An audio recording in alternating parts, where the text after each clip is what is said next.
Assalamualaikum warahmatullahi wabarakatuh. Di sini saya akan menjelaskan hasil laporan kegiatan evaluasi pemberdayaan komunitas yang berjudul yaitu evaluasi pemberdayaan komunitas tani berkah mulia di Desa Mronjo, Kecamatan Selapuro. Di sini saya akan memperkenalkan diri. Nama saya Akbar Hussein, nomor NIS 13835, kelas 12 IPS 2. Yang pertama kali yaitu bab 1 pendahuluan. Latar belakang yaitu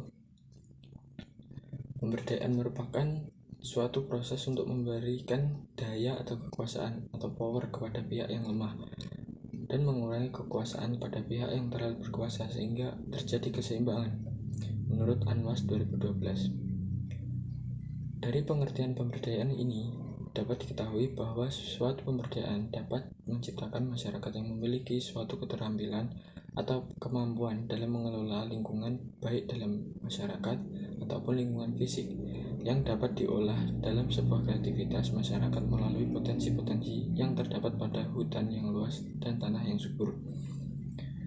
Kelompok tani merupakan lembaga tingkat petani bertujuan untuk membentuk serta mengorganisir para petani dalam pertanian dan berbentuk dari beberapa orang petani yang menghimpun diri dalam suatu kelompok karena memiliki keserasian dalam tujuan, motif, dan minat.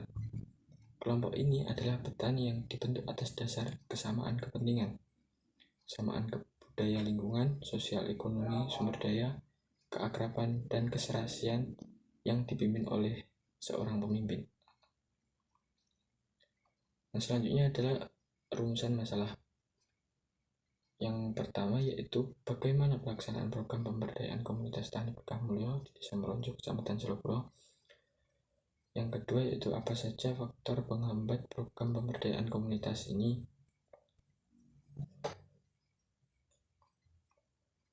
Yang selanjutnya ada tujuan evaluasi. Yang pertama yaitu kegiatan ini dilakukan untuk mengetahui berbagai permasalahan terkait dengan program pemberdayaan komunitas tani.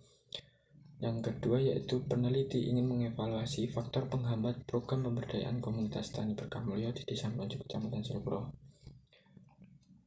Yang selanjutnya ada bab 2 landasan teori. Yang pertama ada evaluasi. Evaluasi merupakan saduran dari bahasa Inggris yang adalah evaluation, yang diartikan sebagai penafsiran atau penilaian. Siagian dalam melihat di 2016 mendefinisikan evaluasi adalah sebagai proses pengukuran dan perbandingan dari hasil-hasil pekerjaan yang nyatanya dicapai dengan hasil-hasil yang seharusnya dicapai. Selanjutnya ada evaluasi kebijakan. Evaluasi kebijakan merupakan langkah terakhir dalam proses suatu kebijakan.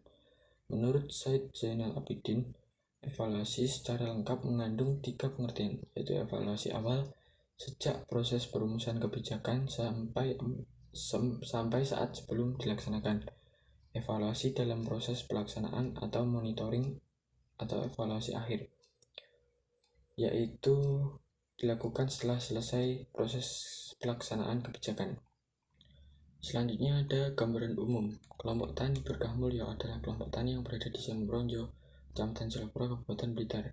Kelompok ini berdiri tahun 2010 dengan sejarah awal pembentukannya adalah untuk memudahkan koordinasi antar kelompok tani agar lebih mudah untuk dihubungi serta lebih kompak. Kelompok tani berkah mulia saat ini diketuai oleh Pak Suwono. Semua kegiatan kelompok dan juga setiap ada penyuluhan dapat berjalan dengan baik hingga saat ini karena adanya kekompakan antar kelompok tani. Hasil penelitian itu berdasarkan hasil observasi dan wawancara dari para anggota kelompok tani ini terkait sosialisasi penanganan masalah hama. Ada beberapa anggota yang masih kesulitan dalam menangani masalah hama tersebut. Dari penelitian itu kami akan memberikan pengarahan terkait masalah yang dihadapi beberapa anggota kelompok tani tersebut. Bab 5 kesimpulan dan saran. Kesimpulan yang pertama, dalam kegiatan evaluasi ini diharapkan para anggota kelompok tani berkah mulia di Desa Mronjo ini dapat menangani masalah hama dengan baik agar memperoleh hasil panen yang maksimal. Yang kedua, kegiatan evaluasi ini meliputi pemberian informasi dan pemberian sosialisasi guna dapat menangani masalah hama. Untuk itu, dengan kegiatan ini diharapkan untuk anggota kelompok tani bertanggung jawab dapat menerapkan cara pembasmian hama. Yang ketiga, berdasarkan hasil observasi dan wawancara dari beberapa anggota terkait masalah penanganan hama, ada beberapa anggota yang masih kesulitan dalam menangani masalah hama tersebut. Saran: sesama anggota kelompok ataupun pengurus harus saling komunikasi ataupun sharing tentang masalah-masalah yang dihadapi oleh sesama petani, seperti masalah hama, agar dapat mengelola pertanian dengan baik. Terima kasih.